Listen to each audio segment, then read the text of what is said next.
আসসালামু আলাইকুম এভরিওয়ান, সবাই কেমন আছেন? আশা করি সবাই সুস্থ আছেন। আজকে আমি আপনাদের জন্য নিয়েছি লেটকা খিচুড়ির রেসিপি।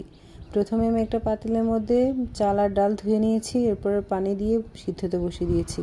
এরপরে দিয়ে দিচ্ছি আমি জিরা গুঁড়ো, এরপরে রাঁধুনি মাংসের মশলা দিয়ে দিচ্ছি 2 টেবিল চামচ।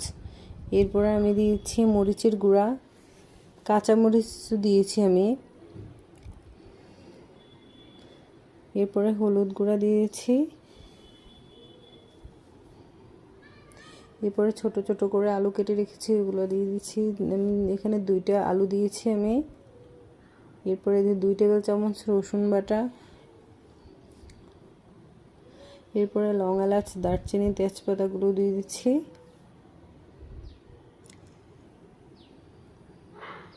এরপরে ধনিয়া গুঁড়া দিয়েছি 2 টেবিল চামচ।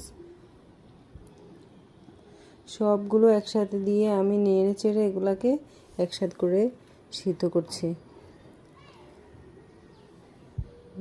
সিদ্ধ হয়ে আসলে এদিক দিয়ে আমি একটু মাংস রান্না করতেছি। মাংসটা রান্না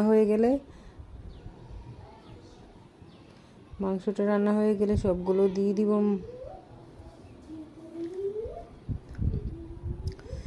এরপরে মাংসটা দেওয়া হয়ে গেল, নেড়ে চেড়ে এদিক দিয়ে আমি ফোড়নের ব্যবস্থা করেছি। ফোড়নটা দিয়ে দিচ্ছি। হয়ে গেল মজাদার